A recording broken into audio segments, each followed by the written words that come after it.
Hello, guys. Welcome to now week 2 in NECC Overwatch, Purdue Varsity versus this week. It's University of Michigan. My name is Ryu. And I'm G Money. And yeah, we're in another exciting match today after last week's exciting series of Purdue v Purdue. Now we are going to move on to the rest of this series.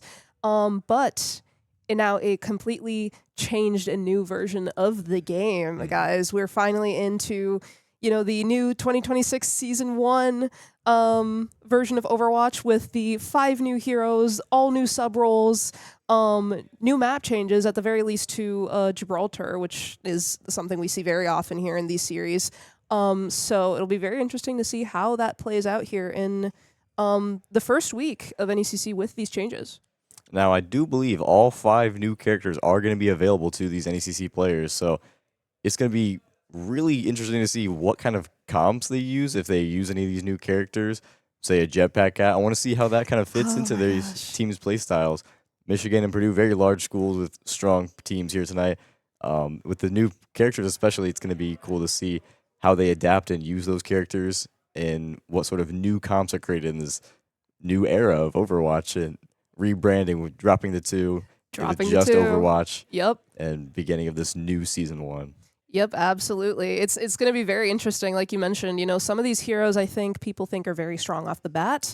There's some heroes which, you brought up the jetpack cat. We were just talking before this of it'll be interesting to see, how things like that play out, whether these teams, lean into those new heroes because they're, for the unpredictability of it. Maybe they did spend time grinding out the ladder and getting to know these heroes, or if they're just going to try and take them off the table altogether, whether they're going to be like, we're not used to playing into that. We're not going to probably play it, so we're just going to ban it outright. It'll be interesting to see because I'm sure every team has their own version of dealing with such big changes. Obviously you see in competitive ladders people going to ban the new heroes very often, but when you have 5 new heroes, there's only so much of that you can do. So yeah, it'll be very, very interesting to see how that plays out. A lot also changed, in regards to the addition of all the sub roles with the changes to perks here and there for some heroes. There's a lot that's very new to the game, just changing how people think about the game and think about playing certain heroes. So that'll be very, very interesting to see how these teams play that out. Yeah, absolutely. I mean, the meta's completely shaken up, so we can see anything tonight, especially with the new sub roles. Some of them I think are weaker, and a lot of them are pretty strong as well, especially with the characters that we know the Purdue varsity team likes to play. So it'll be interesting to see how they'll be able to use that in addition with the new characters. Because, I mean, like you said, you can't ban them all, so you're probably going to see a few of them come out here tonight. It'd be interesting to see if anyone plays Domina and see if anyone sort of builds that comp. She reminds me a lot of Sigma in a way, just with like a really long Zar beam. Yeah. So that'd be a fun one if we see that come out. And also I'm a big fan of Anran. I've been playing with her a lot, and it'd be cool to see some of the DPS here tonight on both teams. See some of the Anran and Emery gameplay as well. Yeah, absolutely. I mean, I think all of the new heroes have a lot of strong points and weak points, like no, again, Domina, I agree. I definitely see her playing a lot into that kind of Sigma play style, but at the same time, I think she melts so much easier than a Sigma does. As soon as you get close to her, she kind of goes down real fast, but she can also throw out so much more damage. Yeah, Anran and Amre are very, very interesting. I like seeing them, cause chaos, but at the same time, I've seen people kind of be like, oh, we think Amre is such a weak hero right now because of his damage output. There were some patches that came in today, like just today, I believe, for some adjustments to the new heroes. So we'll see how that plays in as well. But yeah, no, definitely seeing a skilled Anran is definitely very, very fun. She reminds me of just this very skilled Tracer Genji player who just harasses your backline or just gets in and gets out real fast. And yeah, Mizuki is... I might be biased here. He's so fun. I think he's so fun to play, especially for a longtime Ana Brig player. I think you find a lot of familiarity in the play style of being able to just go in, be kind of brawly, but also have to time your cooldowns like your chain.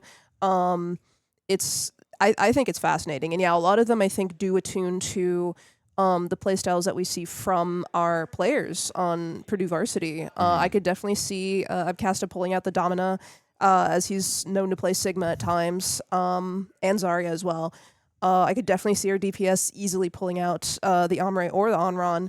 The Mizuki as well, I think, definitely plays into, especially Alistair's very much going into Absolutely. the back line to assassinate type play style. So yeah, and then there's the Jetpack Cat. If Yeah. we want to get cheeky with it, which I do significantly remember in past seasons of Astro playing the Life Weaver to specifically try and pull Alistair out or Abcasta out of very aggressive plays. So maybe they'd go for some version of that. Maybe they do use it to enable the aggressive plays and chuck someone in the back line. We'll see. I mean, that also depends on how much practice they got with it in this past week. This came out this past Tuesday. So Yeah. that's, with all the students here being full-time students, having time to, scrim, practice it in what would be probably like 2 to 3 scrims a week. That's not a lot of time to get a handle on how we're going to coordinate things. Yeah, no, not a lot of time at all. Mm-hmm. Like you mentioned with like Mizuki, I think Mizuki's going to be a fun one to see just because he does have that sort of flanking playstyle with his like TP ability where he can basically play more like a Lucio in a way and just like get some like quick little off angle and then without, like you said, without needing a life weaver, be able to just come right back and have just an aura of healing ability like Lucio. And it's going to be really, I think Alistair definitely would like to play a Mizuki. That'd be cool to see. And the Jetpack Cat is really just a wild card of this whole composition. The Jetpack Cat has so much utility beyond just the basic healing that a normal support would have. The utility of Jetpack Cat being able to just drag people around with this tether, that's going to be the most fun, entertaining to see, especially. This if we see the Jetpack Cat just dive into the enemy, grab one, and just go for an environmental kill, that would be something to see here tonight and look forward to. Yeah, no, definitely. I mean, Purdue varsity is known to play very aggressive, be very oppressive, go in and start fights when you don't necessarily think one would start fights. So it's something they could play into with, I mean, every hero, honestly, right? Like, Domina has very oppressive poke. Onron's able to go in and out at will very quickly. Amra is able to just like keep pelting you with consistent damage. Mizuki can basically teleport. Jetpack Cat is Jetpack Cat. So there's a lot there to enable a very aggressive playstyle. And also the opposite in a way too. I feel like I've seen some very oppressive Domina gameplay already of people who play very passive. It's something that I've kind of been cooking up in the back of my mind of like maybe this is the way Domina's meant to be played, of just kind of sitting back, like playing her almost like Overwatch 1 Orisa has kind of been like my little game theory of like you sit there, you save your shield to use at a good moment when the enemy's pushing, but then you just try and keep space between you and the enemy. So I could see it definitely benefiting a more kind of passive defensive playstyle. Same with Amre, right? Amre can very easily sit and pelt damage from behind a shield or just by going in with a more brawly comp. He doesn't necessarily need to be going in super hyper aggressive or on a flank or something. So yeah, no, a lot of theories as to how these new heroes could be played because everything's so new. Yeah, I mean, with the meta completely shaken, I do see a lot of like what you mentioned with Domino, that sort of farther gameplay with the longest beam in the game and not really a lot of close up, like obviously like melee damage or anything like that. They do tend to go for that longer range of style and more hold the point and save your shield for a well timed position to save your team. Her shield is just also really fun that you can break little pieces of it. It's completely unique in that way, and I think it requires a lot of more team coordination from the enemy team if you're looking to get through the barrier, to get some damage out on the people behind it. Focusing on certain panels, it requires a little bit more call out. So Oh yeah. definitely requires a little more skill, and I love seeing that in Overwatch, being able to recognize that these players, this is kind of like how they're meant to take on these issues to defeat the enemy team. Yeah, you mentioned something about it needing a lot of coordination. I'm very curious now as someone who has been in the competitive environment before as to what those call outs sound like, right? You know, like Yeah. my best example of it is with Maywall, right? Usually you're calling like, oh, break center, break left, break right. What do you do with a Domina shield? There's so many little squares. You go like, oh, break left center. Like what must that sound like, right? Or does everyone just have that kind of tether in their brain to know like, okay, just probably break the center one that's the Domina standing behind? I feel like that's what I see most commonly happen. You know, so it'll be interesting to see how that also changes out because you know, it's unfortunate it's not something we can do like the WCS streams, but if we were ever to tune into how our varsity team likes to calm, it's very clear. It's very clear and coherent. It's something I love listening to. Abcasta as a tank player is very good with being able to fight plan, and the team's very good at being able to communicate almost kind of back with him as a leader. So, but with all of this new information out there that players need to kind of process and be able to communicate quickly, I don't like that. That must sound so strange, for lack of a better term, right? Like, and be so new to try and get used to. Definitely. Like with so much different perks and the different sub roles, there's just really no telling what's better than the other thing. You know, anything's up for interpretation. Yeah, absolutely. As we now go in to see what that looks like for us in this new season of Overwatch. You know, we're finally about to go into our first map of the series here, Lijiang Tower, as we're used to seeing it. Everyone's favorite. You know, it's quick, it's snowbally. It gets an early lead going for whatever team can benefit from it. And we see the first bans coming in here. A Lucio from Purdue Varsity and a Bastion from Michigan side. The Lucio ban from Purdue is interesting, especially on a map like Lijiang where Lucio is a very strong character. Yeah, no, absolutely. And the Bastion as well. We're going to be going back here just for a little bit, waiting a tiny bit longer because the teams are handling some sort of technical issue. But yeah, no, those bans. You know, we immediately see they're not banning any of the new heroes, so that's interesting. And also, I forget if I mentioned this already, but seeing how teams, if they're going to prefer to ban the new heroes, or they're just not playing them altogether, or they're just okay with, you know, whatever new is presented to them. They're saying, bring it on. You know, you're not going to be experienced enough at the hero anyway. It's only been a couple days, so do what you will. So we already see that on the table. No bans there. The Bastion too is interesting because I don't believe Purdue Varsity likes playing the Bastion. No, not normally. Not to my recent memory. So that's kind of played out in Purdue's favor here. As we go into this first map, we see no new heroes coming out here in this first match, folks, unfortunately, or this first round, but we do see the Vendetta coming out here from sub 1 on Purdue Varsity side. As we go in here, we see U of Michigan playing a Rhine-based comp, which is interesting. You don't really see that very often anymore. As the players kind of clash here in the middle of the point. Neeb already on the Tracer, as we know him to do, getting that quick and early pick and already going in to try and poke out the Rhine. He has no reserve whatsoever. He's not afraid of the Rhine or the fact that the team might be brawling heavily together. Abcasta over there on the side, over in the white room, getting that flanker, that Cass who's trying to possibly take in space from the side. It seems like Purdue Varsity is just playing into the momentum fast and quickly, given that their heroes are kind of, well, their heroes are slightly more mobile. There's only minor differences in the Winston and the, the Vendetta, but that's going to be enough for them to keep this momentum, be able to stay alive here.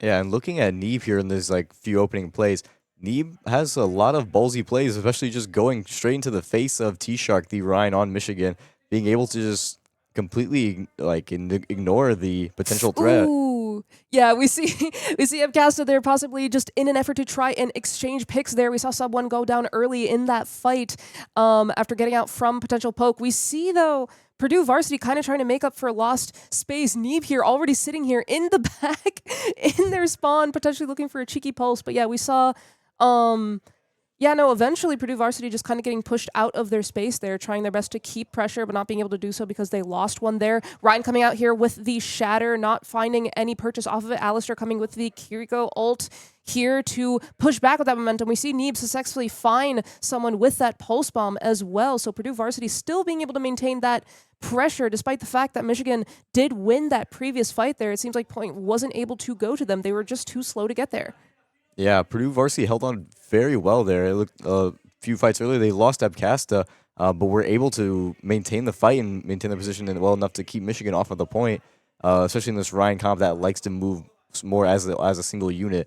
Astronaut does go down as the ulting Abcasta tries to get Michigan off the point as they pick up around 93% here. The Ryan getting very low and falling to Falling as Abcasta. well. Yep, we saw a lot of ult exchange there. We saw Neeb getting hit with the Tidal Wave from Astro. We saw Tidal Wave coming out in response from Michigan as well. They went in with the Kiriko ult too. But once again, Purdue Varsity able to just maintain that momentum and that pressure the entire time. Even when they lost picks, they knew exactly what they needed to do to just kind of maintain pressure here. Oh, we see a pause coming in here. Probably again some strange technical issues today. Today's a little bit full of little technical issues here and there. We apologize if things seem a little scattered from the caster's desk here because we also don't have game audio in our ears. Fun fact. Hopefully it's coming out to the stream well. But yeah, so unfortunately a little pause here, but we'll get back very shortly. But yeah, no, I find it very interesting that they are sticking with this Ryan comp here. I feel like that slowness and the inability of the team to kind of walk forward as a unit, it's not playing into their favor. Like, not only are they slow, but they don't really have that consistent poke damage. You know, we see someone constantly going out in the backline, or not in the backline, sorry, from on and off angle. You know, we saw the Cass and the Tracer try to go in an off angle, so the Reinhardt doesn't really have too much pressure going in with him. So we'll see if that makes a change. Also, just to report as well, this pause might be a little longer than expected. We apologize because it seems like they're having to change one of the players out to a new setup over here on the Purdue varsity side. So we're going to be waiting while that happens. We apologize to everyone watching, but hopefully this should be quick. I see people going back and forth here trying to figure that out. But yeah, no, thoughts. This is already very interesting. Again, we're seeing in a meta where we were talking about expecting new heroes, we're seeing a Rhine comp come out here, which I think is so interesting. In a very strong start from Purdue in this very first round of Lijiang, and Michigan with the Rhine pick is a little concerning, especially for Lijiang into a monkey comp where you have a Tracer and a Kiri and all these other fast players. Little weird to see. My main concern when the new heroes came out was how will this affect Ryan? You know, when you have so many flying characters, like, for example, when I saw Jetpack Hack, I was like, how is Ryan going to be able to deal with something like that? And these comps just seem to be more and more anti-Ryan, to be honest. Not that any new players are being played, but still into a monkey in this fast comp. Michigan maybe needs to rethink kind of what they're doing in order to get a step up in the next round. We kind of cool to see if they modified it all or if they changed their tank comp or the entire comp completely.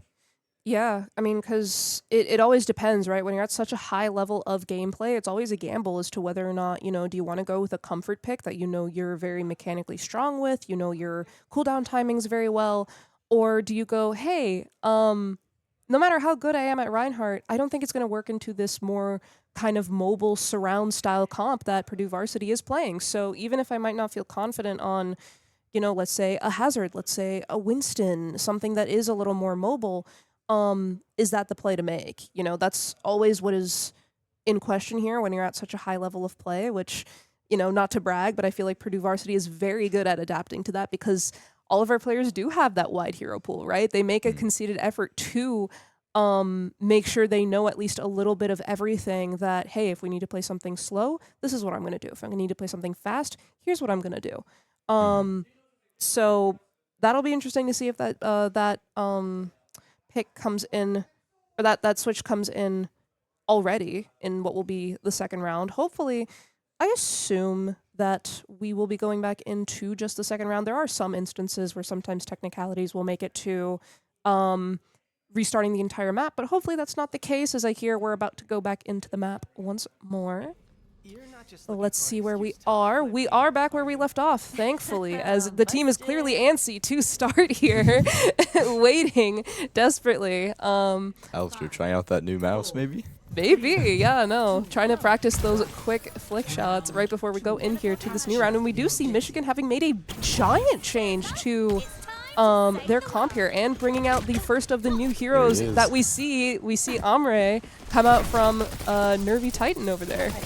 Yeah, you completely changed their comp, building around that Ram. Now adding a Brig and the Amre. This will be interesting to see, especially how strong it is against a Monkey, but falling really quickly to Alistair on the Kiri. Yeah, no, everyone being, Purdue Varsity once again going in and pushing them into that little choke area, making sure that they don't take this center space as quickly as possible. Very, very key here, especially on a map like Lijiang Tower. We see there are these points where the team wants to try and take up center space as quickly as physically possible, sometimes even speeding to get there, despite the fact that Michigan even teleported out of their spawn there, we saw with the Symmetra, but it did not play into their favor. And Purdue is still keeping up that oppression here as much as they can. Oh, but we do see them starting to fall back here as the Ramatra is trying to push in here aggressively with his team. Yeah, you can see him trying to punish Sub 1 there in that corner. But T-Shark falling to Sub 1. Sub 1 very strong there on the Vendetta. Yeah, doing very well there with saving his cooldowns, being able to preserve his life as much as physically possible. Here, we see Abcasta even going to make sure they push up all the way to these spawns. Base control is very, very important here for Purdue Varsity, especially for the comp that they're playing, especially for the map. We saw that it seemed like Michigan was kind of backed up into that left little set of corridors there that Purdue just absolutely took advantage of, and we see Abcasta here as well, maintaining that pressure, that space with the Primal Rage, going into the spawn even if he has to. He knows that individual members of the team, all of these squishies in the backline are not going to be able to affect him because it seems like Michigan's playing very divided for them. Yeah, I mean, one of the great things we see from Abcasta here is his ability to use his speed to his advantage. On a Ramatra, you don't have nearly any movement abilities. So being able to control the pace of that, Abcasta played it very well, target prioritizing the squishies there in the back line, and popping ult, knowing his team would follow him to just completely dominate and own this space. Nevertheless, Nervy Titan there on the Amre. The Amre ult coming out here, is this a result of the team not knowing how to play into that extremely well? Because we saw the Brigitte ult come out there as well. That could have also helped him sustain himself a little better in the sky. But we do see Purdue coming out here with the Kitsune Rush to try and push things back a little bit, but Michigan will respond with the same. But Tobywan going down, actually, in the midst of his ult. T-Shark also being put down really, really low on the Ramatra. Everyone being able to play their health extremely, extremely well here on Purdue's side. They won't even give up a single tick here. Very unfortunate for Michigan, falling 2-0 here on Lijiang to Purdue. Purdue played that very, very well, being able to control the entire momentum of that game. We mentioned this is a team that likes to play oppressive, likes to dominate their opponents, and Michigan, they're only able to either even contest point there at the very end with the Ramatra. But Purdue having such a large ult advantage, able just to Wuyong ult all Sub 1 on the Vendetta and just completely shut down any attempts to flip that point at the end. Yeah, absolutely. It still seemed like it was potentially an issue of speed. Despite the fact that, they did switch to the Ramatra, they did switch to an Amre, which is a lot more just forward pressure there, since he seemed to be kind of playing with his team. But they weren't able to kind of push through not only quick enough, but despite the fact that, Purdue Varsity wasn't playing as much of a kind of forward oppressive comp, they were still able to maintain that pressure. Everyone's able to maintain their health so well, and not go down to these pushes that were coming out from Michigan. So that also is definitely going to play a big factor there. These players on Purdue, the number one thing they're able to do is play their life and just avoid dying as much as possible. Yep. Because turning a team fight into a 5v4 immediately sets the tone for the team fight. So by being able to stay alive individually, these players, you know, like Neeb or Sub One being like on the flank or like in the midst of the enemy and being able to survive and come out of there unscathed with a pick or two and being able just to completely turn the tide of the fight is going to put Purdue very far in this match. As we just saw in Lijiang Tower, they were able to do it. Playing into the more slow Rhine Ram comp with, you know, very few movement abilities. You know, Ram's technically supposed to be pretty good into Monkey being able to punch through the shield and stuff.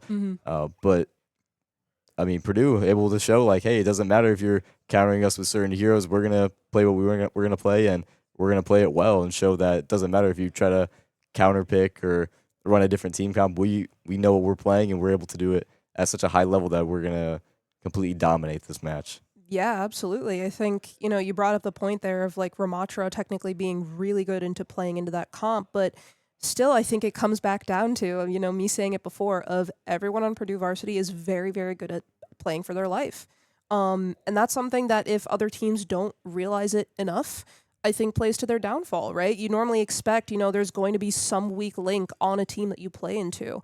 Whether it's just someone naturally as a player not knowing how to play their life very well, or maybe they're playing something that's easy to pick off, like typically people assume an Ana, or just something that is, you know, has less movement ability or something like that. But then if you unexpectedly have that target know extremely well how to play their life, or their team know how to respond really well to that dive or that forward push, your whole plan kind of falls apart, right? You kind of need to go back to the drawing board and figure out something else. You can't just kind of keep hitting your head into the wall of like, oh, let's dive the Ana again. Let's dive the Vendetta again. You kind of need to adapt and change, right? Which we see a lot of teams able to do. You know, I assume that Michigan's sitting there having that conversation right now as to, oh, you know, we can't go and pick out, you know, because Purdue is also playing a very mobile comp. So the only people they can really kind of pick out is a Vendetta who doesn't know what she's doing, or a Wuyang who's already used his movement. So the fact that they weren't able to do that, Michigan's probably going, do we just need to do it again but better, or do we need to do a different strategy altogether? Yeah, I mean, here on Purdue, these players are able to peel for each other very well. They have such high team coordination that they don't need to necessarily rely on just Abcaster, the tank, peeling for someone trying to dive, like you said, dive the Ana, or go into the backline and try to target priority a squishy. But having these DPS and other supports being able to keep each other alive and play off each other, and just to completely avoid any sort of damage on their backline is such a critical key factor for Purdue here in just maintaining their momentum and, like you said, playing their life. I mean, just staying alive and just avoiding any sort of staggering, playing the point well, and not getting staggered at all, in order to keep the point, just keep it ticking up. And we saw there in the second point, Abcasta was able to create a lot of space and really just hold them pretty much at spawn for the majority of that match. Absolutely. And I mean, it's not only is it Abcasta just on Monkey being able to just maintain that forward space, just keep the space for his team, but something to also note too is when you know, Michigan's pushing into varsity or attempting to, the rest of the team isn't just focused on counter diving. Some of them are even going in trying to make plays of their own. Everyone's making sure that there is no downtime. Like there were a lot of moments there where we saw Neeb on the Tracer, you know, despite the fact that maybe Abcasta was getting pushed into, you know, that might be a source of panic, but no, Neeb is sitting there going in on an off angle, trying to go in and make plays of his own, which is good for them because it acts as a distraction to pull Michigan further apart. So we'll see how that plays in here. Yet another map that is going to play potentially into a similar play style. Yeah, no, these bands are interesting. Going in here into the second map now, we're going into New Junk City with these bands here. Yeah, smart band from Michigan there, targeting Neeb there on the Tracer, especially on a flashpoint map as New Junk City. Tracer is going to be very strong, so getting it out of the way, we're going to see Neeb on the Ombre. And Abcasta, we do see the Domina come out. The Domina's coming out, guys, on a map where I believe Purdue Varsity wasn't averse to once playing the Sigma. So we're going to see how this playstyle changes with now a completely new DPS lineup to support it as well. We see Michigan also coming out here with the Vendetta, which they didn't before. So we'll see. You know, Domina is not inherently a very speedy hero, so we're going to see how they choose to keep their space here with the assistance of the Lucio. That Lucio is going to be vital in sort of moving this entire team as a unit to different points and being able to rotate, especially. And both teams with the Vendetta. Vendetta, despite even nerfs, is still such a strong character and can play very well into this sort of Sigma Brawl style comp. Yeah, absolutely. We see here Abcasta doing the thing that we were talking about earlier of doing an interesting mixture of both trying to take space but also make sure people stay away from her as much as physically possible. We see the Vendettas going out here to duel directly onto the point. Someone getting out to try and preserve his life realizes there's a bigger team fight to be had here. If he goes down first, that's going to spell the end for his team here, as both teams have not yet taken the point. Unfortunately, though, Sub 1 going down there as a result of wanting to finish the duel, losing it as a result. Very unfortunate here. You know, we see Neeb here taking on a very different play style in contrast to his Tracer, sitting there in the backline, pelting the Lucio, taking him down. So now both teams being even here. Abcasta, though, trying to make up the difference as best as he can, and we see Purdue is going to flip the point back into their favor. It seemed there is because of the fact that they lost Sub 1 first, I believe, in that fact. In that fight, Michigan was able to capture the point first, but Purdue will take it back. Michigan had a pretty strong opening there, able to just rotate on the point and play, especially from from this perspective on the left side of this point. The Ram Shield actually providing a lot of support for the team, keeping them alive and safe from the Domina ult. And as we see the Amre ult come out, we'll see if it finds anyone. Toby-Wan getting kept alive by his supports, but Abcasta target priority getting Tamuz there on the Lucio. Yeah, wow, no, being able to just constantly maintain his space and pressure onto the backline as Toby-Wan is kind of forced to kind of divide himself there from his team. Abcasta takes advantage of that as best as he can. Yeah, Neeb, you know, even if the Amre ult is not even able to find many picks, what it does is just maintain a constant threat in the sky. It's something that people need to look at and position around no matter what. As we see here, Purdue Varsity making sure that they don't get touch on the point here. Not only that, but Abcasta taking down 2, helping to assist, getting 3, 4, getting basically a team kill here almost. Actually, no, that was a team kill here there. Apologies. Yeah. Just even though the point was already taken, we see a very clean rotate going on at this next point here. Yeah, I think I misspoke a little. This actually isn't more of a Balkan. This is a straight poke comp. Yeah. With the range that this team has in order to maintain their distance, especially. And as we see Michigan come out with the Genji, I'm kind of concerned about how that's going to play into a beam character and a Vendetta here that can go through a lot of what the Genji has.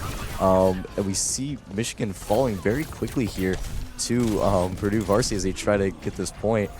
Just resetting there on the Kiri, and Purdue's going to start off with this point and winning the first fight there. Yeah, no, we saw a lot of ults come out from both sides. I believe it was Abcasta who opened the ult with Domina's ult, Panopticon, and then potentially that causing them to be able to keep space here. We saw support ults come out from both sides as well, definitely attributing to both teams being able to survive that fight as much as physically possible, but Purdue Varsity still, because they probably opened up that fight and played forward, pushing into the team, it played into their favor. We see the rest of the ults coming out here as well, with Neeb getting 3, I believe 4 maybe, with the help of his ult on Amre. Once again, we see, despite the fact that, you know, I would agree that Purdue Varsity is playing a very poke-heavy comp, with the Vendetta serving as more of a flanker or side off-angle push to try and assassinate people. Ooh, we see Neeb go down there as a result of an overextension, potentially. And the rest of Purdue Varsity might as well. Very unfortunate. But to complete my point, despite the fact that they're playing a poke comp, they're still playing very forward. They're still continuing to do the typical Purdue Varsity play of maintaining that forward momentum, keeping that space as much as physically possible, even if it is almost pushing to the enemy's spawn a little bit. Now, they were able to flip the point in favor of Michigan, but they were able to get to 99 before that happened. I think it really all started there with Toby-Wan getting a well-timed bubble and keeping his players alive in order to secure the elimination on Neeb there on the Amre when he was a little maybe overextended, tried to use that sidearm in order to get some of that lifesteal back and stay alive. coming into this next fight, sub 1 with the Vendetta ult, getting the Curie out of there early, finding 3 actually. Yeah, no, beautiful play there by sub 1. They're going in with the space that Purdue Varsity had. Going in with the Vendetta ult, potentially going in there aggressively, and then getting 3. That'll be the second point over there to Purdue Varsity. You know, another thing that I wanted to explicitly note too, we never noted this explicit swap to Zarya, which is very interesting to me, playing into something like a Domina. That's something that you definitely want to keep away from you as much as physically possible, because if a high charge Zarya in a Domina's face probably does not spell good news. We see Abcasta here coming out with the Domina ult, finding 2, but the beat potentially saving those lives there. Some other ults we see coming back into the chamber. Alistair hitting low HP, but still using the Kitsune Rush, living as much as possible, but then going down as a result, unfortunately. I believe both teams being even here. The Vendetta ult coming out, unfortunately not finding purchase onto anybody. The point hasn't even opened up yet, guys. No, it hasn't. Or no one's even really taken the point. Ult fights are happening. Neeb once again, yeah, coming out here with the Omre ult as well to try and make sure the team isn't able to regroup and come back in for a good push. A good grab here coming from Toby1, getting 3, I believe, but not being able to find anybody because of the beat coming out from Astro. And Purdue Varsity is able to stay alive and, again, just keep that pressure up. The point is just now flipped to Purdue Varsity. There was a lot of ults in that team fight just to secure point. So much to think about there. I mean, we saw this sort of battle between old beam versus new beam. Yep. And sort of forcing out on both sides of the Lucio ult. We saw there at the very end with Toby1 using that good grab and genius response by Astronaut by keeping the team alive with the the Lucio ult there. And as we see more ults coming out here, we see the Domina ult, like, once again from Abcasta. Maybe we're going to find one. Sub 1 able to find the Curie in the backline, yeah. In the midst of this chaos, we see the Blade also coming out here. They're wanting to push in fast and hard into this comp that ideally should not be able to handle that kind of fast forward pressure here, especially from a full high charge Zarya and a Genji Blade. But Purdue not going down. Alistair going down, being the only one here, but after getting an exchange on the Zarya, which I would argue is a bigger pick in their favor. You know, once again, we see another example of Purdue just playing their life extremely well. Michigan trying to go back in for another push here. They see the point coming down to 99 and make the switch over to the Wrecking Ball to try and help facilitate that push, make sure he's there on the point. Neeb, though, able to maintain, once again, you know, consistent pressure, the words of the day here today, as Purdue Varsity, despite the fact that supposedly they're playing a comp that should be very easy to collapse onto, able to maintain their health and their control of the point the entire time. Yeah, once again, just incredible performance from Purdue Varsity. They were just able to, like, that last entire point was really just one large team fight that just kept going on as people just kept coming back from spawn, and the fight never really ended. There was always just some sort of momentum.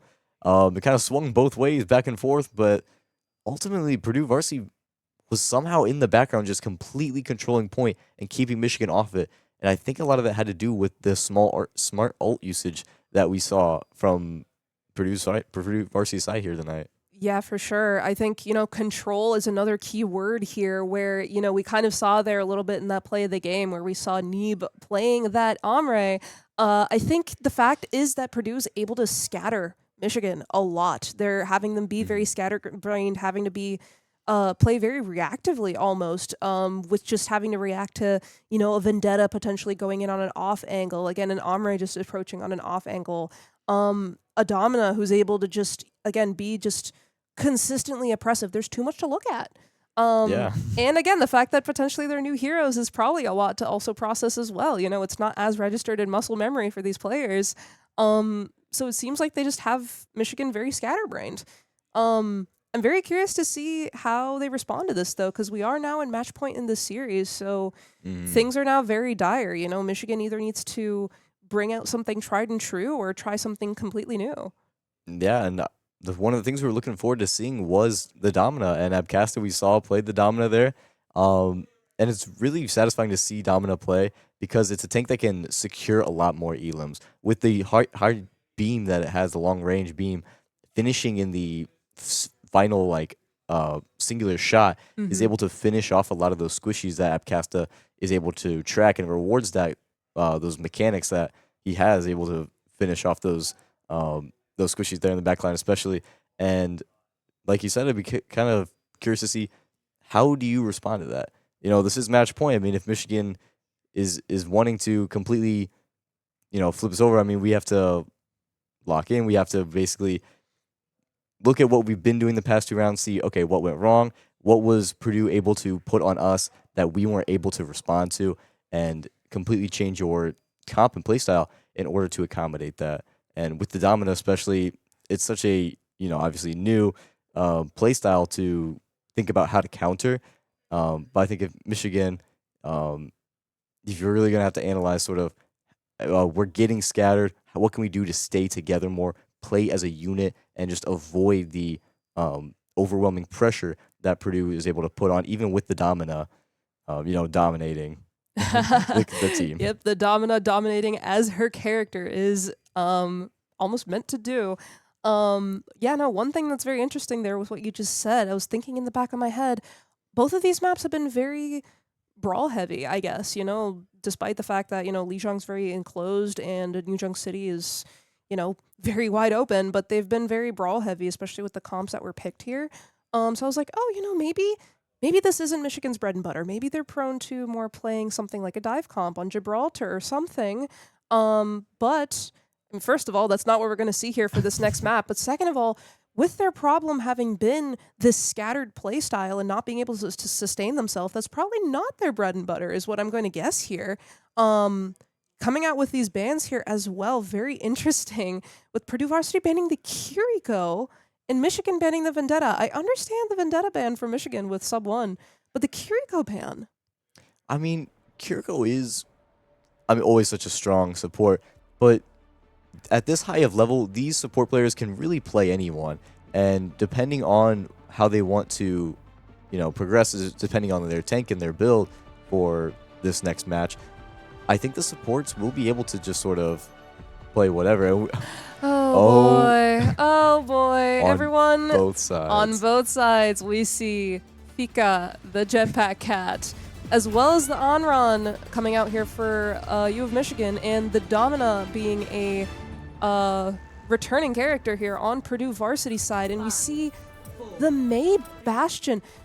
I'm going to be honest, it's going to take me a second to see how Purdue Varsity intends to play this comp. U of Michigan kind of still going, despite the fact that they have the Jetpack camp, they are going with the Rhine comp once again. I think it's a very similar playstyle I expect to see to Lijiang, what we saw from them. Now, this might be one of the most fun matches to watch. We're going to see some crazy plays with these Jetpack Cats on both sides.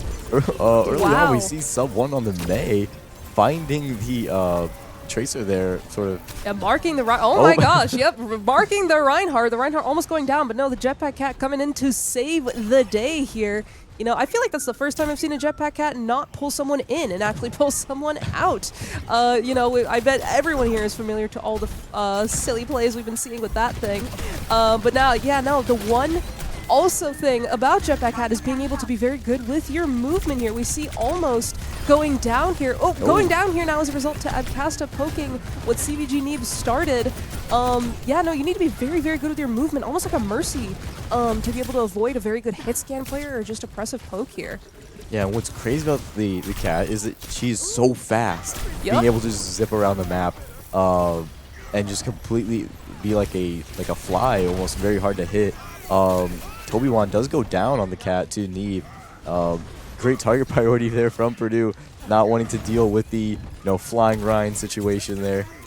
Yeah, no, absolutely. We see it's very interesting here because with the May and the Bastion, you could almost argue that Purdue Varsity is playing a now new evolved, Overwatch 2 no more, Overwatch version of that Rhine comp. They're trying to, despite the fact that they have Jetpack Cat there as almost an emergency lifeline to get people out of the mayhem. We see Abcasta probably just keeping that forward pressure and making sure he keeps a shield up for everybody. But then sub 1 and Neeb, they're kind of the ones just making sure they mark someone down and take them down fast.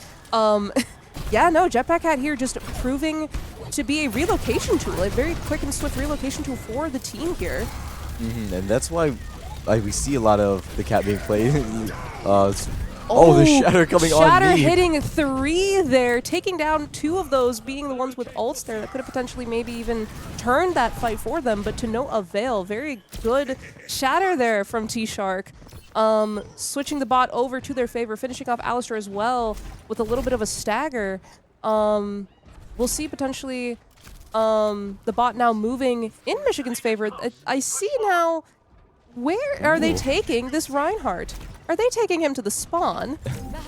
With no Shatter. I never would have seen a jetpack cat bringing a Rhine to the top of the roof of Oh my. Yeah, no, pulling Neeb into the sky to make sure he has space for his shift, nanoing him as well to create a turret in the sky as a threat. Yeah, it seems like, once again, maybe Michigan was going in for an interesting play there of setting up on multiple angles. You know, we saw the dragon come out there as well to try and punish what Purdue Varsity was trying to set up in the sky, but unfortunately not finding land there. Again, I think it was another recipe of Michigan getting scattered there a little bit, as we see Michigan also switching back onto the Onron, which they had switched off of in favor of the Hanzo for a second. And now both cats do have ult. We do see Toby1 grab the Domina there. Ooh, but gets getting taken out. punished though. You're not going to drag off Domina that easily. We see, trades coming out here. We see scattering coming from both sides here a little bit. Sub 1 going down there also in the midst of this scuffle. We see Nervy Titan just barely getting out here with 14 HP. Very, very clean movement here in taking out Astronaut. Very unfortunate though, Abcasta following up on that. Very beautiful play there by Nervy Titan on the on-run, to be honest. Very good follow-up from Abcasta. You probably heard a call-out from Astronaut saying, hey, this on-run's low back here, just waiting on the health pack. Yep. And the Domina coming around the corner, completely annihilating Nervy Titan there on the on-run. Yeah, no, it seems like, in a slower but similar methodical fashion, it seems like Michigan's trying their best to clean up and take these side angles, make sure, again, Alistar lurking back there in a little corner, taking him down. Both teams now being able to reset here. We see the Bastion being pulled up onto the high ground there for an ideal spot for his shift, his turret form there. Astronaut going down now as a result of him flying through the sky in the open, potentially. But some trades being here potentially made, though unfortunately going to Michigan's side here without, I believe, any ults coming out from either side as well. That was very interesting. I thought, that Purdue Varsity was kind of setting themselves up there on that little high ground. I saw them pull up Neeb in his shift form to this little high ground that he's here at right now. But Michigan just kind of rotated around it, and now they're also coming into this fight with 4 ults, which is very scary. Although, yeah, maybe they may recognize that as Purdue going in here, trying to get an early pick on this fight, and the rest of the team responding to that now too. Yeah, Neeb showing off a little bit of his hit scan prowess there with the tracking there on the Bastion. Now, couldn't quite find earlier on the Elim, but on the Lucio, but found it just in enough time. For this next team fight. Michigan's gonna be down that Lucio going into this. Sub 1 kind of out of place there on the Soldier. On the Soldier, yeah, the swap having been made to Soldier, very interesting here. I assume just given the fast nature of these fights, he wanted to play someone a little more mobile, a little more oppressive. We saw, Abcasta there getting kind of pinned into a corner there with the Reinhardt and using the ult in response, but then going down to the overclock that came out from Michigan's side. Very unfortunate there, but we do see, once again, these fights are coming back quick. The teams are resetting here real fast thanks to the fact that they have the Jetpack Cat for assistance. Alistar getting a pick onto the Baptiste despite the fact that he immortality'd himself, but Astro going down there once again, like you mentioned, like a fly, moving fast, but also means, if you're high up in the air, you can get taken down real fast. We see once again here kind of this team fight, not team fight. This little bit of cleanup happening here with the Reinhardt getting stuck here in the back line. Purdue wanting to make sure the space is all theirs as we reset for another team fight here where Abcasta's already wanting to make sure he has this bridge space for his team. Neeb assisting with that as well. And look at this, the flying Bastion, more like an attack helicopter than anything. Nanoed flying Bastion here. Flying in the sky, not even entirely in turret form, in his base form. one, like you said, showcasing his mechanics here of landing shots. I understand why they're going for this comp, you know, it's very interesting they're going for this kind of high ground, oppressive turret nature here. And just keeping Need there. They're keeping Need there. Not only that, knowing, you know, I don't even know if this interaction works, is if you're holding a Bastion as a jetpack cat and he ults, what does that do? Maybe that's their play I'm not here. Sure. Yeah, Abcaster there unfortunately going down there as a result of the Onron marking him, not wanting him in her spawn anymore. Yeah, Alistair there trying his best to defend his life against the Onron, which he will, but then the Reinhardt, once again, like we saw Purdue do last time, the tank coming in to finish off a kill called out by his team. We see the point switch back to Michigan. This fight, this whole match is very chaotic here, folks. I understand if things are probably a little hard to understand and parse here. And it's the same on the caster's desk, I assume. It's very, you know, we see a lot of changes coming in from both sides. I see Sub 1 coming out here with the Soldier ult to try and open up this fight, getting grabbed and used by the Jetpack Cat once again, like the Bastion once was. Not finding land on anybody, though, unfortunately. The Domina getting shattered, Abcasta, by the Reinhardt. You know, it seems like there's so much. Purdue's kind of leaning into the chaos that we saw Michigan displaying a little bit. And I think that's why things are leaning a little more even on both sides. You know, Purdue Varsity is taking a very interesting approach here as compared to the control that we saw from them earlier.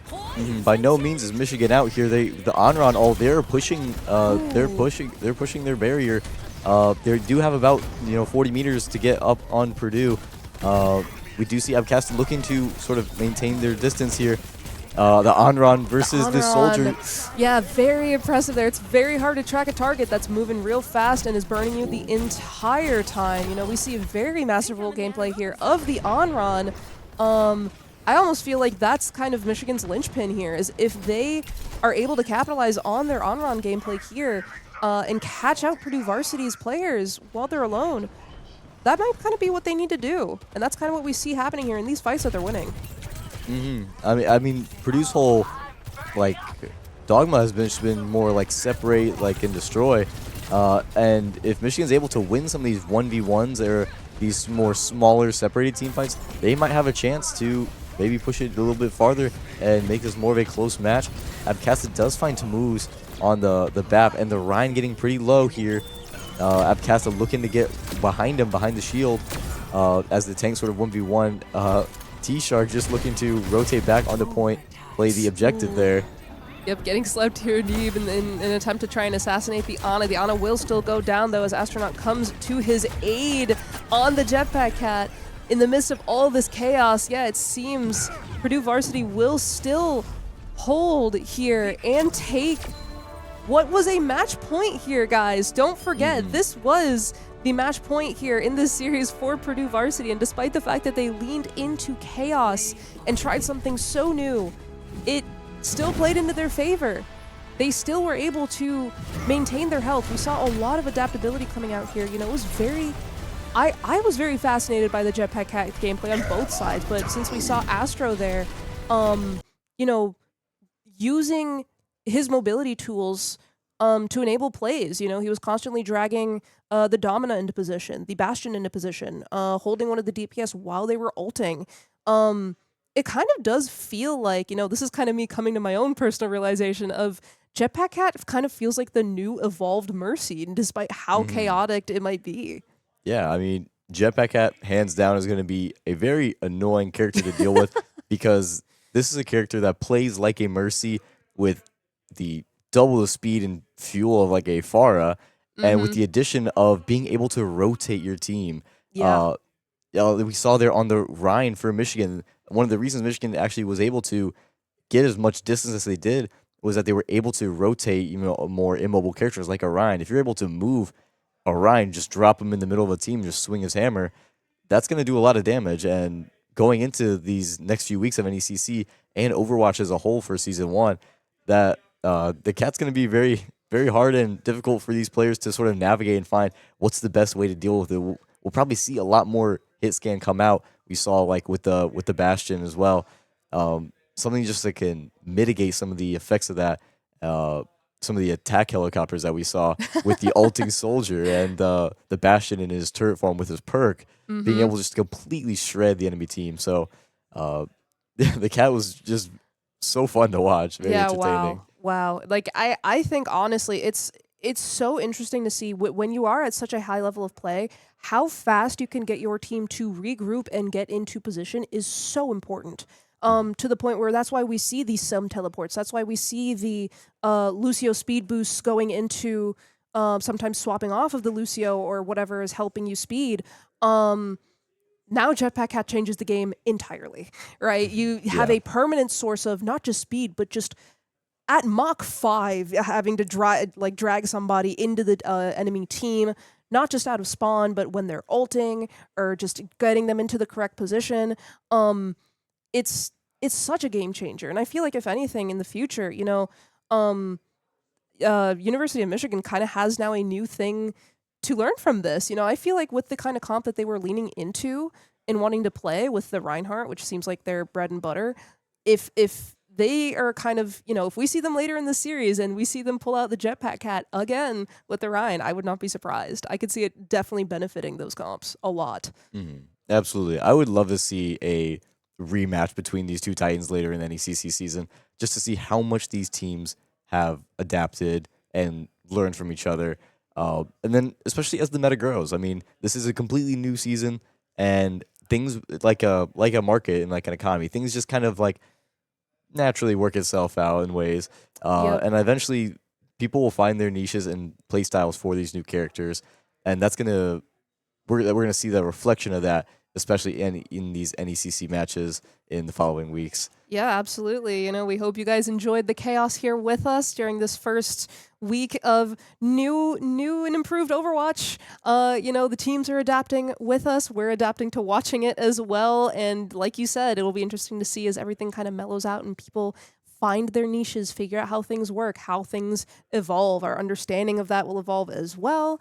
Um, you know, we appreciate you guys watching and enjoying us along for this journey.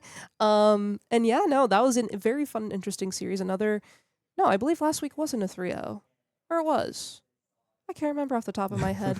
But another win in the bags for, Seems yes, it was to. another 3-0 for Purdue Varsity. So another win in the bag for us. So stay tuned here for next week's match where hopefully, not biased, things follow the same pattern. Mm-hmm. Who knows? But yeah, no, thank you guys so much for watching today's match, and we'll see you guys next week. Same time, same place. Bye, guys.